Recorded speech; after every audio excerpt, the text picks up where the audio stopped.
बिस्मिल्लाहिर्रहमानिर्रहीम।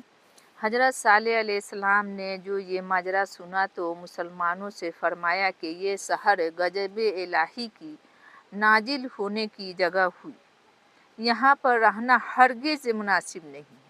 उसको छोड़ो और मक्का मजमा के हरम का एहराम बांधो और वहीं चल कर रहो। चुनांचे वह सब सालेह अलैहिस्सलाम के फरमाने के जब अमल में लाएं और नजात दारीन हासिल किए। अल्लाहुम्मा अर्जुकना इत्तबा नबी मोहम्मद सल्लल्लाहु अलैहि वसल्लम। और हदीस सही में वारिद है कि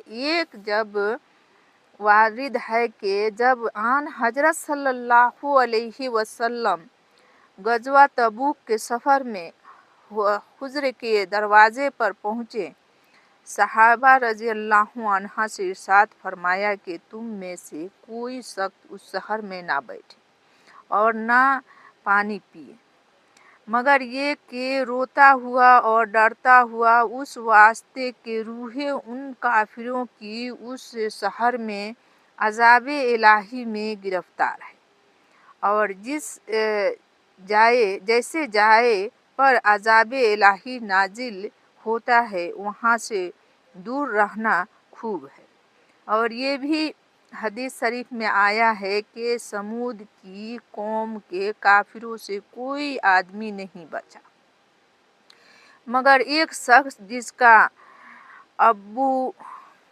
अबूवर आम नाम था, किसी काम के वास्ते मक्का मजमा में आया था।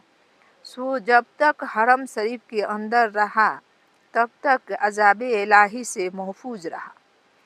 जो ही हरम से बाहर निकला और ताइफ की तरफ चला, रास्ते में उसे अजाब में जिसमें उसकी कौम हलाक हो गई थी ये भी हलाक हुआ।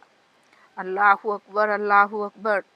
चुनांचे आन हजरत सल्लल्लाहु अलैहि वसल्लम ताइफ की मुहिम पर जाने के वक्त जब उसकी कब्र पर पहुँचे और आदिल वहाँ के लोगों की ये थी कि जब उस कब्र के नज़दीक पहुँचते तो उसको संघर्ष करते थे। तब आपने फरमाया कि तुम जानते हो कि ये कब्र किसकी है? सहाबी रजी अल्लाह अन्हा ने जवाब दिया, मैं अर्ज किया कि अल्लाह और उसका रसूल खूब जानता है।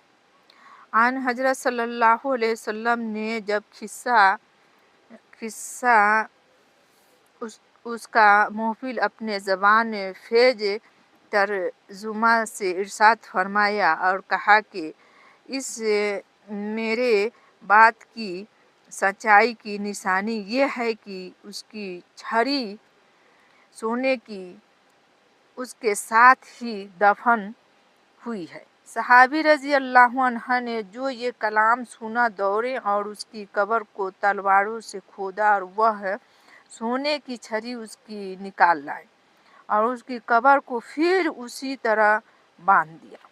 यह है समूद का किस्सा।